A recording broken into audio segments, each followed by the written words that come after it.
다니엘서 1장 우리 8절 9절 말씀, 자 우리 같이 함께 천천히 같이 읽겠습니다.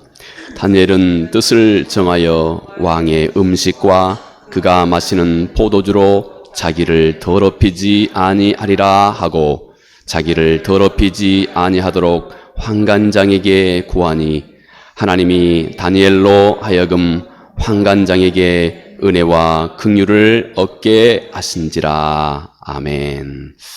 한 주간 내내 우리 주일날 함께 하시는 우리 성도님들과 함께 참 어찌 보면 힘들고 어려운 시간을 헤쳐가시는 여러분들에게 어쩌면 하나님의 은혜를 좀 더 깊이 나눌 수 있을까, 어쩌면 성도들의 삶 속에 늘 신앙의 발전과 진보가 있는 그런 말씀을 함께 나눌까 고민하고 또 기도하다가 이 말씀 또 이번 주는 함께 살펴보게 되었습니다. 제목이 그렇습니다. 하나님의 돕는 손길을 체험하는 길. 제목은 참 거창하죠. 네. 하나님의 돕는 손길을 우리가 체험하는 그 길, 그 중에 하나, 여러 가지가 많이 있겠지만 그 중에 하나, 뜻을 세우라 하는 것입니다. 자, 오늘 우리가 함께 살펴본 말씀, 다니엘서 1장 8절 9절 두 구절 말씀이지요. 그런데 8절 말씀의 시작을 다니엘이 이렇게 시작하고 9절 말씀은 하나님께서, 8절 말씀은 다니엘이 어떤 행동을 취했고, 그리고 9절 말씀에서는 하나님이 그 다니엘의 행동에 따라서 즉각 어떤 응답을 하셨던 내용을 이 8절 9절 말씀에 상당히 어떤 역동적으로 그렇게 본문의 말씀이 쓰여져 있습니다. 다니엘의 하나님을 향한 다니엘의 어떤 한 가지 신실한 그 마음의 태도와 그 결심, 이것에 하나님이 즉시 반응하셨다 하는 것입니다. 오래전 제가 읽었던 내용 중에 그 한 국립공원이 있었습니다. 물론 우리나라 배경은 아닙니다. 한 큰 국립공원이 있었는데 아주 큰 이 국립공원에 그 공원을 대표할 만한 큰 나무 한 그루가 있었다고 그럽니다. 그 나무가 한 400년쯤 된 나무였다고 합니다. 그 나무가 이 붉은 삼나무라고 그러대요. 붉은 삼나무가 이게 그 공원에서 그 공원을 대표할 정도로 그렇게 크고 아름드리 대단히 크게 나무가 자랐던 것입니다. 이 나무가 자라가기까지 사실 수백 년 동안 여러 가지 많은 어려움이 있었겠죠. 풍랑도 있고 가뭄도 있을 것이고, 또 한국 같으면 태풍 같은 것도 이렇게 있었을 것이고, 수없이 많은 그 외에도 얼마나 환경에 또는 우리 또 여러 가지 다양한 위협이 있었겠습니까? 그런데 이 400년 동안 이 나무가 튼튼하게 잘 자라왔던 것입니다. 아주 크고 튼튼하게 잘 자라왔던 것입니다. 그런데 이 나무가 어느 날 갑자기 이 나무가 시름시름 앓더니 그냥 쓰러진 겁니다. 이 나무가 갑자기 그냥 내려앉은 겁니다. 그래서 이게 참 번개를 맞은 것도 아니고 당시에 큰 이렇게 폭풍이 친 것도 아닌데 왜 나무가 갑자기 이렇게 그동안 그렇게 튼튼했던 나무가 갑자기 무너졌지, 부러져 내렸지 하고 당시에 그 산림 감독원들이 이걸 참 이상하게 생각했습니다. 그래서 이제 전문가에게 그 원인을 한번 이제 밝혀줄 것을 그렇게 의뢰를 했습니다. 그런데 여러 가지 원인, 그 중에 가장 결정적인 한 가지 원인이 있었답니다. 그 나무가, 그토록 튼튼했던 나무가 어느 한순간에 와장창 무너지게 됐던 결정적인 이유, 이 산림 감독원이 의뢰해서 전문가들이 와서 밝힌 결정적인 이유는 그 나무에 언제부턴가 조그만 딱정벌레가 이 나무의 나무 껍질을 타고 그 안쪽으로 들어가서 그 안을 갉아먹기 시작한 겁니다. 조그만 딱정벌레가 말이죠. 그 안쪽을 점점 갉아먹기 시작한 겁니다. 그런데 이 나무가 겉은 보아서 멀쩡한데 점점 실은 꽤 오랜 시간 동안 이 나무의 속이 점점 이 딱정벌레가 갉아먹고 그래서 이 속이 점점 죽어간 겁니다. 그래서 한순간에 그렇게 심각한 바람도 아닌데 한순간에 이 나무가 와장창 그렇게 무너져 내리게 됐다는 것입니다.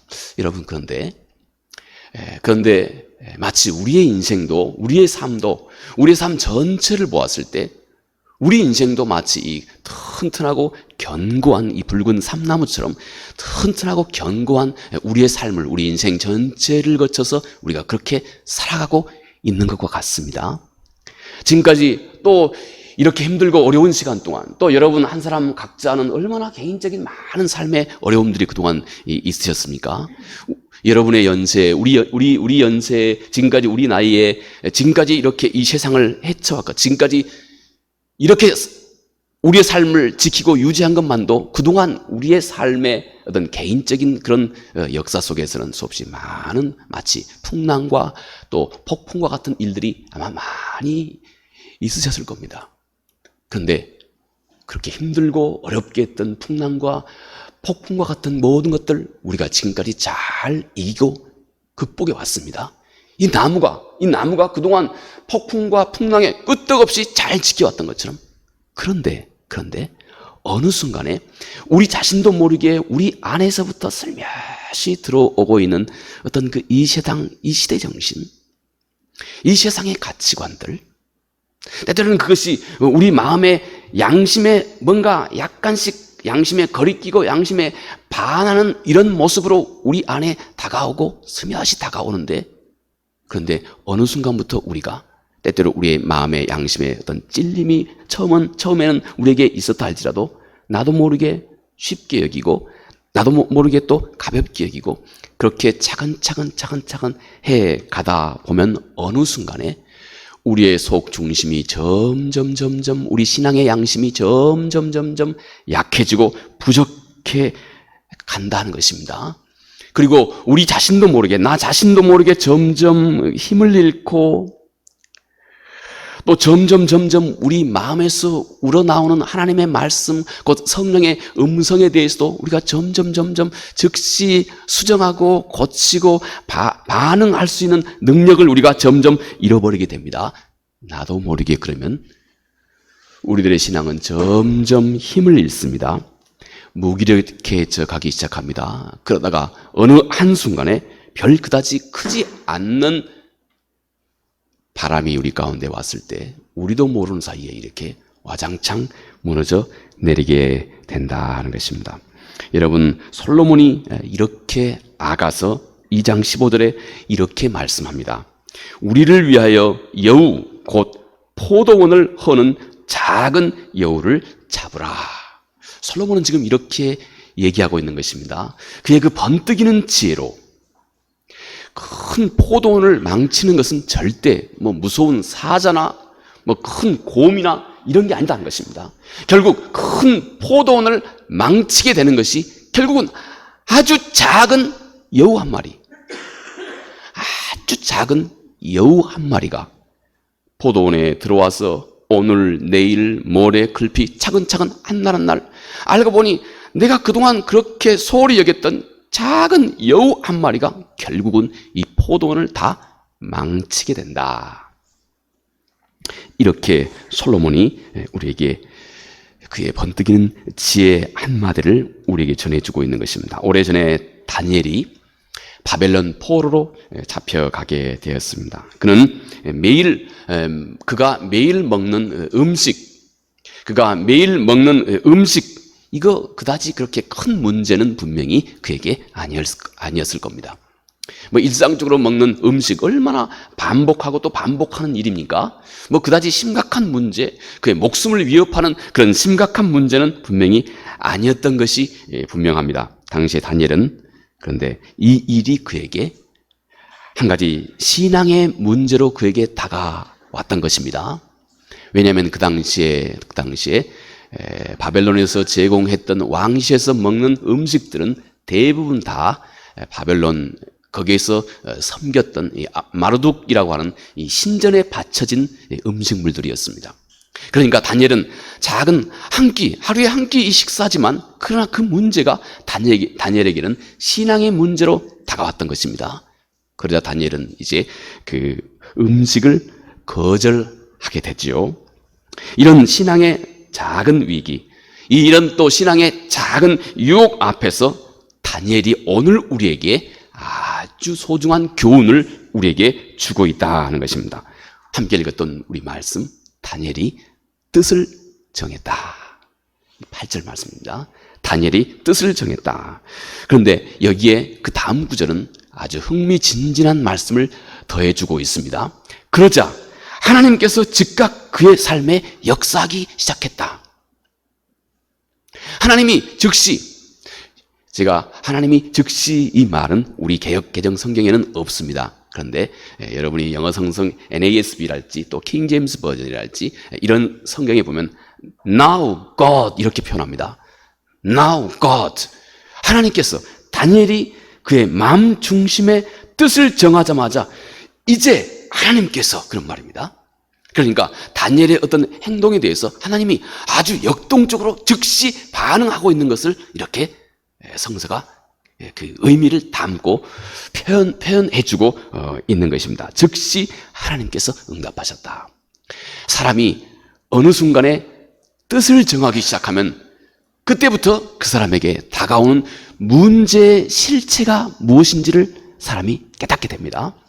자, 내가 어느 순간에 딱 내가 이 부분에 대해서는 지금부터 내가 하나님의 뜻에 절대적으로 복종해야 되겠다 하고 뜻을 딱 정함과 동시에 그때부터 그 사람에게 늘 그 사람을 넘어뜨렸던 마치 그 작은 여우와 같은 그 문제의 진짜 실체가 뭔지를 그가 딱 만나게 됩니다.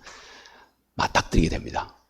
그때 우리의 마음의 중심이 하나님께 향해 있으면 하나님이 즉시 그에게 역사하기 시작한다 하는 이 말씀을 오늘 이 말씀 속에서 다니엘이 우리에게 전해주고 있는 것입니다. 자, 다니엘의 하나님은 여러분 오늘 우리 모두의 하나님이시죠. 그 하나님은 변하지 않으시는 분입니다. 그 하나님의 섭리도 또 그 하나님께서 그의 백성들을 다루시는 그 하나님의 손길도 또 그가 역사하시는 그 방법도 그 마음도 절대 변하지 않습니다.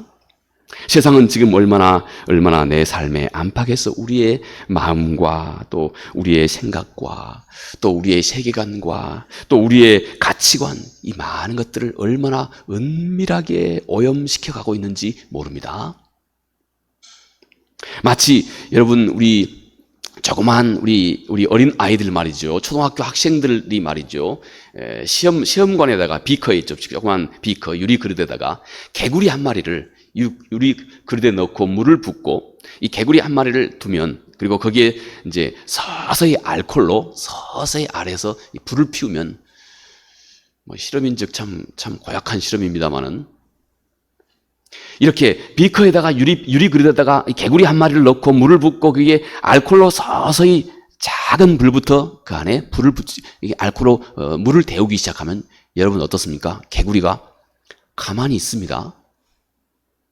뜨거워하고 도망가지 않습니다. 가만히 있어요. 가만히 있으면서 이 개구리는 점점 뜨거워지는 그 물에 점점 적응하는 겁니다. 점점 적응하는 겁니다. 언제까지요? 돌아가실 때까지. 그리고 거기서 죽습니다. 그렇게 죽어요. 마치 여러분 우리는 이 세상 한가운데 있습니다. 내가 원하든 원치 않든 우리는 이 세상의 거대한 가치관 속에 우리 그리스도인이 하나님의 말씀을 딱 붙들고 세상과 다른 가치관으로 이 세상을 바라보면서 이 세상 속에 우리 모두가 살아있는 것입니다. 여러분이 세상과 다르기 때문에 세상은 여러분을 가만히 두지 않는다고 주님이 그랬습니다. 너희를 미워하면 세상이 너희를 미워하면 주님이 그랬습니다. 걱정하지 마라. 그것은 세상이 먼저 나를 미워한 거다. 세상이 먼저 나를 미워하고 있는 거다. 나를 미워하고 있기 때문에 내 안에 있는 너도 똑같이 나와 똑같은 생명을 나누고 있는 너도 똑같이 세상이 미워한 것이다. 그러나 두려워하지 말아라. 내가 세상을 이겼으니 너도 똑같이 세상을 이기는 자가 되었다 하고 우리 주님께서 그렇게 말씀하시는 겁니다. 아무튼 우리는 이 세상 속에서 이렇게 나 자신도 모르게 이 세상의 팽배한 가치관, 우리 소위 휴머니즘이라고 하는 말로 대표할 수 있는 이 세상의 시대정신, 항상 모든 것의 그 중심이 나 자신이 되어 있는 것, 나를 기쁘게 하는 것이 선한 것이고 내 행복을 가져다 주는 것이 선한 것이다. 그건 뭐가 됐든지 간에 내 행복과 위반되는 것은 악한 것이다. 내가 세상의 주인, 모든 만물에 내가 주인이 되어 있습니다. 하나님이 주인이 아니라 내 자아가 주인이 되어 있는 이 가치관에 서 있는 이 세상의 중심에 내가 서 있습니다. 그래서 우리는 보이도 않은, 또 내가 알지도 못하는 순간에 이 시대 정신에 점점 우리가 물들어 갈 때가 많다 하는 것입니다. 여러분, 이 시대 정신은 얼마나 교묘하게 우리들의 마음, 우리들이 가장 바라고 이상적이라고 생각하고 있는 그것과 함께 매력적으로 우리에게 다가오는 것입니다. 그러니 얼마나 이 시대 정신이 우리의 마음속에 쉽게 우리의 마음에 들어오겠습니까? 그래서 우리는 결국 하나님 말씀 위에 서 있는 견고한 우리들의 신앙의 능력을 점점 무기력하게, 낙담하게, 아무 힘도 없게 그렇게 만들어가는 것입니다. 여러분, 이 세상 한가운데서 오늘 다니엘의 말씀을 통해서 하나님께서 우리에게 너는 다니엘이 되라, 너는 이제 다니엘이 되라, 이렇게 말씀한 것입니다. 자, 먼저 어떻게요? 우리가 잠깐 살펴보았듯이 이제 너는 뜻을 정하라 하는 것입니다. 8절 말씀에 다니엘이 뜻을 정하여 왕의 음식과 그가 마시는 포도주로 자기를 더럽히지 아니하리라 하고 자기를 더럽히지 아니하도록 환관장에게 구했다. 다니엘이 뜻을 정했다. 우리가 성경을 살펴보면 이 한 가지 사실을 발견하게 됩니다. 하나님이 이 성서를 통해서 우리에게 드러내주고 있는 얼마나 많은 크나큰, 우리 겉으로 보아도 크고 위대한 역사를 이루었던 많은 인물들이 성서에 많이 그렇게 소개가 되고 있죠. 그런데 그토록 크고 위대하고 광대한 일들이 어디에서부터 시작이 됐느냐? 그 사람이 은밀한 자리에서 하나님과 뜻을 딱 정하는 이 일에서부터 시작이 됐다는 것입니다. 여러분, 우리 하나님께서 이스라엘 백성들을 하나님의 선민으로, 그래서 이 세상 모든 사람을 하나님께서 어떻게 구원하시는지 그 대표적인 모델로 하나님께서 이스라엘을 삼으셨는데, 하나님께서 이렇게 이스라엘 백성들을, 이 참 보잘것없는 이 이스라엘, 팔레스타인에 참 보잘것없이 거하고 있는 이 이스라엘, 이 민족을 하나님이 이 세상을 어떻게 구원하시는지 그 선민으로 이스라엘 백성들을 삼으셨을 적에 왜 하나님께서, 어떤 이유로 하나님께서 이 이스라엘을 처음 선민으로, 하나님의 선민으로 삼으셨는가? 여러분, 한 사람, 아브라함. 하나님께서 이 아브라함을 부를 때 너는 너의 본토과 친척과 아버지의 집을 떠나라 하고 하나님께서 그의 마음속에 들려오시는 이 하나님의 말씀을 그가 아멘 하고 순종했던 이 작은 마음속에 그가 세웠던 이 작은 뜻 하나, 다른 말로는 그 하나님의 말씀에 순종했던 그 한 번의 순종, 그 마음 중심에 세웠던 그 작은 뜻 하나, 이것과 함께 시작이 된 것입니다. 이스라엘 백성들이 애굽에서 포로로 잡혀갔을 때 한 민족 전체가 애굽에서 포로로 잡혀서 400년이 넘도록 모든 민족이 그 안에서 노예처럼 그렇게 학대를 받고 있을 때 그들을 하나님께서 곧 자유한 몸으로 구원해 내시고 하나님의 거룩한 백성으로, 구원의 백성으로 하나님께서 또 그들에게 주시고자 약속하셨던 이 가나안 땅으로 그들을 인도해 내시는 이 거대한 하나님의 구원 역사를 누구 한 사람, 그리고 그의 어떤 태도와 함께 시작이 됐습니까? 모세. 미디안 땅에서 하나님이 그에게 나타나셔서 너는 애굽으로 가라 했던 이 말씀에 처음은 한참 주저주저 하다가 결국 예스, 내가 그렇게 하겠습니다 하고 그 마음속에 하나님의 뜻을 순종하고자 딱 한 번 세웠던 그 뜻, 그리고 거기에 올인했던 충성스러운 그 마음, 여러분, 그거 한 가지와 더불어서 하나님이 이 놀랍고 거대한 역사를, 그리고 이스라엘의 우리를 구원했던 그 구원의 역사를 우리 오고 오는 모든 세대, 오늘 우리에게도 하나님께서 함께 하시는 백성과 하나님이 어떻게 역사하시는지 각각을 자세하게 그들이 실제적으로 경험했던 삶의 현장 속에서 마치 그 케이스 스타디와 같이 우리에게 그렇게 일러주는 참 소중한 소재로, 주제로 하나님께서 그렇게 삼으셨던 것입니다. 여러분, 성경은 이런 이야기들로 넘치고 있습니다. 공통적으로 무엇을 우리에게 말해주고 있습니까? 하나님의 놀라운 그리고 광대한 일이 오늘 내가 하나님 앞에 아멘 하고 하나님 앞에 딱 뜻을 세웠던 이 한 가지, 내 마음의 결심과 그리고 그때부터 내가 어찌하든 내가 세운 이 뜻에 충성스럽게 이제부터는 내가 신실하게 하나님 앞에 서겠다 하는 이 믿음의 순종, 이 충성스러운 우리들의 믿음의 태도, 여러분, 이것과 함께 시작이 된다는 것입니다. 어찌하든 그를 좀 더 온전히 닮아가겠다 하면서 내가 내 마음속에 세운 결심 하나, 그 뜻 하나, 어찌하든 그의 말씀을 내가 온전히 순종하는 자가 돼야 되겠다. 제가 오래전에 한 목사님, 우리나라 사람은 아닙니다만 그 목사님의 말씀을 들어본 적이 있었습니다. 근데 그 말씀이, 그런데 그분은 젊었을 적에 그분이 해군 장교로 있었습니다. 젊었을 적에 해군 장교로 근무하다가 이제 이분이 거기에서 하나님의 부름을 받고 이분이 이제 전문적으로 하나님 말씀을 가르치는 자로 그의 삶을 전향을 했습니다. 그런데 이분이 해군 장교로 있을 때 그분이 한 번은 하나님 앞에서 그 뜻을 세운 겁니다.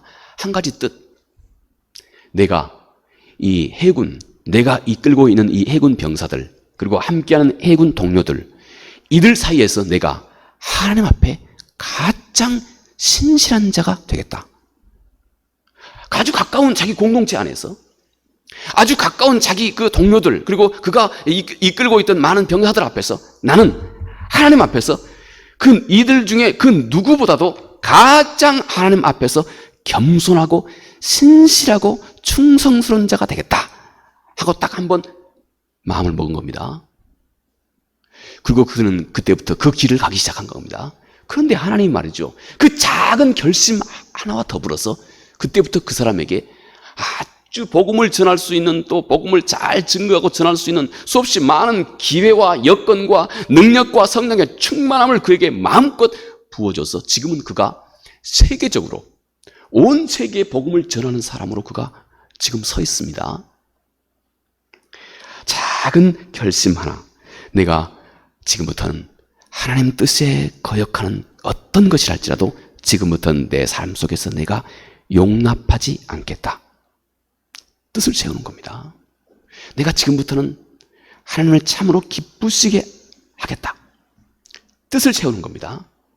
여러분, 이것과 함께 우리는 하나님의 역사가 우리 안에서 시작이 되게 된다는 것입니다. 오래전 C.S. 루이스가 여러분 한 그 얘기입니다. 이분이 워낙 그 당시에도 그렇고 지금도 아주 많은 우리 신실한 그리스도인들에게 이분의 그 말씀은, 또 이분의 가르침은 지금도 아주 소중한 우리 기독교 변증의 소중한 자료로 그렇게 회자되고 있습니다. 근데 이분이 하신 말씀입니다. 참고로 한번 여러분 잘 들으시기 바랍니다. 제가 참고로, 성경에서 이런 내용을 직접 말하고 있지 않기 때문에, 그런데 여러분 우리가 곰곰이 생각해 보면 이분이 얼마나 통찰력 있는 말씀인지 충분히 여러분도 공감하실 수 있을 것 같아서 제가 귀를 좀 기울여 주십사 하는 말로 소개합니다. 그러나 참고로 이분의 말씀이 이것입니다. 천국과 지옥이라고 하는 것은, 천국과 지옥이라고 하면 우리가 천국과 지옥에서 우리가 이루게 될 우리의 그 한 모습, 우리의 전체 모습은 아니고 거기에서 우리가 이루게 될 우리의 한 모습은 한 사람의 이 땅에서 선한 일이든 악한 일이든 그 마음 중심에 가장 지배적으로 그의 마음을 지배적으로 마음을 다스리고 있는, 그분 표현으로는 집착이라고 말하는데 적절한 표현인지 우리나라 말로는 적절한 표현인지 모르겠습니다만은, 선한 것이든지 악한 것이든지 그 사람 마음속에 가장 큰 관심거리로 그 사람 마음을 사로잡고 있는 바로 그것 또 그것에 대한 애착, 바로 그것이 우리가 하나님 앞에서 우리의 모습이 어떤 모습이 되는지에 대해서 아주 많이 결정해 준다는 겁니다. 그분 얘기로는 이렇습니다. 우리가 이 세상에서 육신의 몸을 입고 이 세상을 살아가고 있을 때에는 예를 들어서 내가 선한 그런 집착이든 악한 집착이든 이것이 항상 한계가 있다는 것입니다. 예를 들어서 내가 악한 집착을 갖고 있다 합시다. 내가 조금만 문제가 있으면 늘 마음이 쉽게 우울해지는 것이 내 마음속에 가지고 있는 가장 큰 단점이라고 한번 생각해 봅시다. 사람마다 여러분 자신의 모습을 돌아보면 마치 성서에서 표현하고 있는 이 골리앗과 같이 내게 가장 약한 부분이 있을 겁니다. 그걸 우리 영성학자들은 골리앗이라고 말합니다. 골리앗. 나도 모르는 사이에 내 삶 속에서 하나님 그분의 뜻에 합당하지 않는 것 중에 내 삶 속에서 내가 가장 쉽게 허용해주고 있는, 내가 가장 쉽게 내 삶 속으로 스며 들어올 수 있도록 만들어주고 있는 어떤 그 대표적인 어떤 내 약한 것, 대표적인 내 적, 원수 또는 죄, 내 약함. 예를 들어서 내가 쉽게 우울해지는 경향이 있다 합시다. 내가 쉽게 우울해진다 할지라도 예를 들어서 저한테 한번 생각해 봅시다. 제가 목사 아닙니까? 그래서 주일날 하나님 말씀을 전할 때는 전혀 우울하지 않은 척 그렇게 해야 됩니다. 그렇지 않겠습니까? 이게 육신이 가지고 있는 한계다 이것입니다. 나는 이 육신을 가지고 있기 때문에 여러분 앞에 설 때, 또 여러분과 상담하고 신방할 때, 그렇다고 제가 진짜 그런다고 하는 건 아닙니다. 예를 들어서입니다. 예를 들어서 이분의 그 심오한 이분의 말씀을 이제 우리가 쉽게 한번 생각해 보자 하는 차원에서 말이죠. 귀를 한번 기울여 보자 하는 차원에서요. 제가 너무 쉽게 조그만 일만 있으면 그냥 우울해지는 게 제가 내 골리앗이라고 합시다. 골리앗. 많은 내 자신의 약한 유혹 중에서 나는 이 유혹을 너무 쉽게 항상 하고 있는 거예요. 이게 실은 너무 쉽게 내 안에 빨리빨리 내 마음속에 스며 들어오는 바로 그 적입니다. 그런데 내가 이 집착을 하나님 앞에서, 이런 경향을 하나님 앞에서 내가 아무리 가지고 있다 할지라도, 교회에서 가지고 있다 할지라도, 내가 이 육신을 가지고 있는 한 주일날 여러분 앞에 설 때는 전혀 그렇지 않은 것처럼 이렇게 한다 이것입니다. 다시 말해서 내가 육신을 가지고 있는 한 내가 아무리 어떤 약함이 있다 할지라도 그것이 내 마음 전체를, 삶을 완전하게 지배하지는 못한다는 것입니다. 한계가 있다는 거예요. 육신은 내 상황에 따라서 자꾸 이렇게 변화될 것이기 때문에. 또 반대로 내 마음속에 어찌하든 하나님을 기쁘시게 할까 하는, 사도 바울이 그랬습니다. 고린도후서 5장 9절 말씀에 사도 바울이 그렇게 표현했습니다. 나는 야망이 하나가 있다. 야망.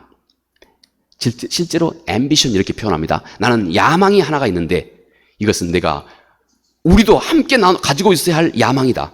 우리가 어찌하면 그리스도를 기쁘시게 할까 하는 이 야망.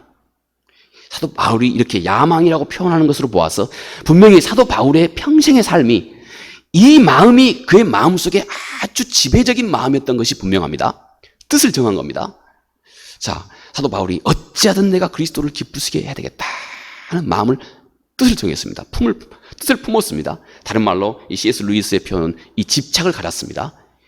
이 집착을 딱 마음속에 품었습니다. 그런데 선한 집착이라 할지라도 아무리 자기가 그리스도를 기쁘시게 해야 되겠다 하는 마음을 품은다 할지라도 육신을 가지고 있는 한, 이 세상에 내가 육신을 가지고 살아가고 있는 한 때때로는 하나님을 실망시킬 때도 많이 있다는 것입니다. 육신의 몸을 입고 있는 한 다 우리는 그렇다 이것입니다. 그런데 그분의 얘기는 바로 여기에 포인트가 있습니다. 만약 이 육신의 몸이 다 사라지게 될 때, 우리가 하나님 앞에서 우리의 영혼만 남게 될 때, 늘 내가 어떤 집착을 품은다 할지라도 순간순간 이 육신의 한계가 선한 것이든 악한 것이든 딱딱 한계로 딱딱 더 이상 이게 극대화되지 않게 막아서는 것이 이 육신이었는데, 우리가 언젠가 우리의 육신의 몸을 우리가 다 벗어버리게 될 때, 오직 우리의 영적인 부분만 하나님 앞에서 남게 될 때, 그때는 우리가 가지고 있었던, 나를 대표할 만하고 내 평생에 가장 내가 큰 집착과 관심을 기울이고 있었던 내 가장 최고의 관심거리, 그것이 내 육체가 사라지기 시작하면 이게 극대화된다는 것입니다. 극대화된다는 것입니다. 그리고 그것이 하나님 앞에서 나를 대표하는 모습이 된다. 하나님은 단 한순간에 내가 지금까지 가장 내 삶 가운데서 가장 큰 관심이 되고 있는 내 가장 큰 집착, 선한 것이면 선한 것대로 악한 것이면 악한 것대로, 하나님은 단숨에 나를 대표하는 그 집착, 그것이 언젠가 우리 육신의 몸을 벗어버릴 때는 극단으로 커지게 되고 하나님 앞에서 나를 대표하는 모습이 되게 된다는 것입니다. 우리 정신 바짝 나지 않습니까? 그럼 우리가 참고할 만한 것입니다. 여러분, 이제 우리가 그러므로 우리 마음 중심에 하나님 보시기에 합당한 뜻을 정하는 것, 그리고 그것이 우리 삶에 내가 어느 순간에 있다 할지라도 내 인생의 가장 크고 대표적이고 1순위가 되게 하는, 내 마음속에 1순위가 되게 하는 그 열망이 되도록 하는 것, 이것이 얼마나 중요한지 우리는 이 C.S. 루이스의 말씀을 통해서도 우리가 참조할 만합니다. 우리가 이제 뜻을 정하는 것입니다. 내가 그 어떤 악이라 할지라도 하나님 보시기에 합당치 않는 것은 내가 당장 버리겠다 하는 뜻을 품는 것입니다. 또 내가 지금까지는 좀 이렇게 흐물흐물했다 할지라도 지금부터는 내 삶 속에서 내가 만나는 그 모든 일을 통해서 하나님을 생각하고 하나님을 기쁘시게 하는 삶을 살겠다. 내가 어떤 자리에 있다 할지라도 이 자리에서 하나님의 그 모습을 나를 통해서 세상 앞에 드러내는 삶을 살겠다. 뜻을 정하는 것입니다. 아까 소개한 것 같이 사도 바울은 고린도후서 5장 9절 말씀에 어찌하든 내가 하나님을 기쁘시게 하게 해야 되겠다 하는 뜻을 정했던 것입니다. 여러분, 우리가 흐르는 강물을 우리가 거슬리기 시작할 때, 여러분, 강물이 거대한 물줄기로 이렇게 강물이 흘러가고 있지요. 넓은 강물 겉으로 보았을 때는 참 유유자적하게 찬찬히 흐르는 것 같습니다. 그런데 이 강물의 중심에 여러분이 딱 발길을 멈출 때, 그리고 이 강물의 중심에 딱 내가 서기 시작할 때, 그때부터 우리는 그 즉시 그동안 우리가 모르고 있었던 이 강물이 흘러가고 있는 그 흘러가고 있는 강물 물줄기의 힘을 느끼게 됩니다. 여러분이 뭔가 하나님 뜻에 딱 서기 시작할 때, 그때부터 내 마음속에 하나님의 뜻을 거역하는 그 거대한 물줄기를 즉시 느끼게 됩니다. 내가 만나게 됩니다. 또 내 안에서 어찌하든 이 강줄기, 이 강 중심에서 넘어지지 않고자 내가 딱 버티고 있는, 나를 버티고 있는 이 힘, 나를 뒤에서 밀고 또 나를 돕고 계시는 그 전능하신 하나님의 손길도 내가 뜻을 딱 세우는 순간에 양자의 힘을 동시에 느끼게 됩니다. 그러므로 더 늦기 전에 오늘 하나님께서는 다니엘의 모습을 통해서 우리에게 뜻을 세우라, 이렇게 말씀을 하는 것입니다.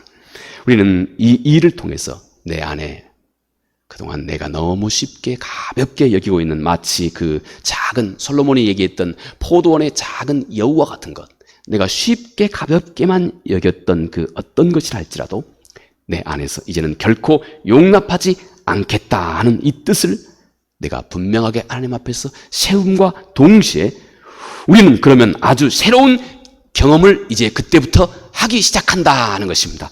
그것이 바로 오늘 9절 말씀에 함께 우리가 읽었던 말씀입니다. 즉시 하나님의 역사가 시작이 된다. 아까 8절 말씀은 다니엘이 이렇게 시작했습니다. 다니엘이 어떤 일을 했습니다. 그러자 하나님이 즉시 하나님의 역사가 시작이 됐다는 것입니다. 그러자 하나님이 다니엘로 하여금 환관장에게 은혜와 긍휼을 얻게 하신지라. 네, 다니엘이 하나님이 금하시는 식물을 먹지 않겠다 하고 하나님 앞에서 그가 뜻을 세우자마자 하나님께서 그에게 이제는 하나님 그분의 살아 역사하심을 그의 삶 가운데 드러내기 시작하셨다 하는 것입니다. 하나님께서 다니엘이 환관장의 은혜와 긍휼을 입게 하셨다 하고 말씀합니다. 언제요? 다니엘이 하나님 앞에서 뜻을 세우는 그 순간부터 즉시 하나님께서 움직이기 시작하셨다 하는 것입니다. 여러분, 일찍이 중국 선교의 아버지라고도 말하지요. 가장 지금까지 그 선교를 조직적이고 체계적으로 한 나라에서 외부인 선교사가 했던 그 최고의 조직적인 선교가 바로 이분을 통해서 중국에서 이루어졌다고 그럽니다. 우리 선교 역사에 물론 이제 요즘에도 많은 선교사들이 많은 지역에서 아주 세계적으로 선교 활동을 하고 있죠. 그런데 우리 이 선교 역사에서 그렇습니다. 이분이 바로 여러분 허드슨 테일러입니다. 허드슨 테일러, 영국 사람입니다. 중국 선교의 아버지라고 그렇게, 또 선교의 아버지라고 그렇게 불리는 분입니다. 이분이 세웠던 것이 중국 내륙 선교회입니다. 중국 내륙 선교회. 그가 처음 이 중국 땅에 가서 내륙 선교회를 중국 땅에서 이제 처음 그가 조직을 하고 선교 활동을 열심히 막 시작할 때입니다. 여러분, 바로 그때 그의 사랑하는 딸이 폐렴으로 곧 죽습니다. 이 중국 땅에서 말이죠.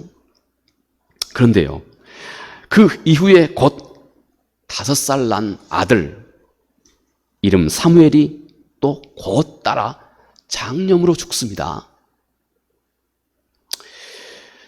그 이후에 또 그 순간에 이제 그가 불과 얼마 전에 막 태어난 아들도 노엘, 이 아들 이름이 노엘, 이 아들이 또 죽습니다.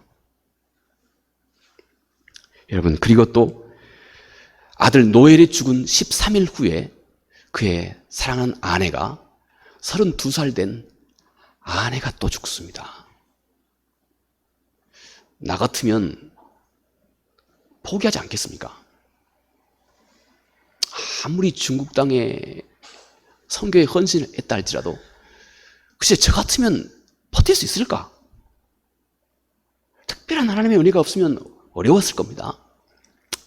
그런데 여러분, 이 위대한 이분은 중국 땅을 위해서 그가 세웠던 이 선교의 뜻을 포기하지 않습니다. 중국 선교에 헌신하게 됩니다. 그리고 그는 그토록 위대한 선교의 역사를 남겼습니다. 그런데 여러분, 그토록 위대하고 헌신적인 삶을 살다 갔던 바로 이분, 이 허드슨 테일러. 근데 이분이 말입니다, 젊었을 적에 이분의 경험이 또 함께 기록되어 있는 것을 제가 보았습니다. 젊은 날에 이분이 지독한 허무함에 사로잡혔답니다. 누구든지 그 완벽한 사람은 없는 것 같아요. 왜냐하면 그 영국의 찰스 스펄전, 이 얼마나 그 위대한 우리 그 기독교 족적을 남겼습니까? 영국의 대각성 운동을 일으켰던 분이거든요. 근데 이분도 그 평소에 많은 그 우울증을 앓았다고 그럽니다. 저는 깜짝 놀랐습니다. 그러니까 그 완벽한 사람은 없는 것 같아요. 예. 이렇게 위대한 사람도 오래도록 우울증을 앓았답니다. 이분도, 이 허드슨 테일러 이분도 젊었을 적에 지독한 허무함과 불안, 그리고 거기에 젊은 날에 오는 심한 육체적인 정욕, 이것에 사로잡혀서 너무 많은 세월을 고통을 받았답니다. 그런데 이분이 어느 날 사도 바울의 말씀과 접하게 된 것입니다. 그 바울의 말씀이 어느 곳이었냐면 갈라디아서 2장 20절 상반부에 있는 말씀입니다. 우리 잘 아는 말씀이죠. 내가 그리스도와 함께 십자가에 못 박혔나니 그런즉 이제 내가 사는 것이 아니요 오직 내 안에 그리스도께서 사신 것이라. 그는 이 말씀과 뜨겁게 한순간에 만난 겁니다. 아, 그렇구나. 내 옛사람이 그리스도와 함께 죽었구나. 그는 이 진리를 붙든 것입니다. 그리고 그때부터 그는 이 진리 위에 굳건하게 자기의 모든 생각과 또 자기의 모든 의식과 자기의 모든 그 마음을 이 진리의 말씀 위에 딱 세운 겁니다. 그리고 이제는 내 안에 사는 것이 내가 아니고 그리스도가 내 안에 사신다 하는 이 진리, 이것이 여러분 성서에서 우리 주께서 말씀하신 새 언약의 대표적인 진리입니다. 내 옛사람이 죽었다, 이제는 내 안에 내가 사는 것이 아니고 그리스도가 사신다 하는 이 말씀을 그의 마음속에 분명한 뜻으로 자신의 평생의 삶의 지표로 딱 세운 겁니다. 이는 이 말씀과 함께 그는 아무리 혹독한 어려움과 고통이 그의 삶 가운데 섞어쳤지만 글자 그대로 주님의 말씀처럼 비가 내리고 창수가 나고 바람이 그의 삶 가운데 불어왔지만 흔들림 없이 마지막까지 우리 기독교 선교 역사에 이토록 위대한 선교의 족적을 남기는 사람이, 그런 분이 되었다 하는 것입니다. 그가 세운 그 뜻과 함께 성령께서 그의 마음속에 강력하게 역사해 가셨기 때문에 그렇습니다. 여러분, 자, 오늘 성경은 너는 이 시간부터 다니엘과 같이 되라 이렇게 말씀합니다. 좀 더 가깝게 말씀해 볼까요? 너는 지금부터 다니엘이 되라 이렇게 말씀하고 있는 것입니다. 무엇이든지 하나님 앞에 선한 뜻을 세웁시다. 행여 나를 괴롭히고 있는 것, 내가 늘 쉽게 허락하고 있는 어떤 그런 하나님 보시기에 합당치 않는 것이 있으면 지금부터 단호하게 내가 이제부터는 하나님 그분의 뜻대로 순종하겠다 하는 뜻을 세우는 겁니다. 내가 어느 곳이든지 하나님 그분을 기뻐하게 하실, 언젠가 이것이 하나님이 보셨을 때 내가 정말로 그분 보시기에 잘했다, 착하고 충성된 종이다 하고 나를 칭찬받을 만한 그 하나님 보시기에 합당한 어떤 것을 향한 뜻을 우리 한번 함께 세우는 것입니다. 그 즉시 하나님께서 이제 우리에게 내가 뜻을 세우자마자 너를 괴롭혔던 너 원수의 실체가 무엇인지를 하나님이 즉시 내가 깨달아 알게 하고, 그리고 이것을 능히 이길 수 있는 힘과 능력을 그분께서 나에게 부어주시는 그 역사하심의 손길을 내가 느끼고 경험하기 시작하는 것입니다. 이 은혜가 우리 모두에게 함께하기 바라겠습니다. 은혜를 주신 아버지 하나님 고맙고 감사합니다. 오늘 다니엘이 하나님 앞에서 뜻을 세웠다.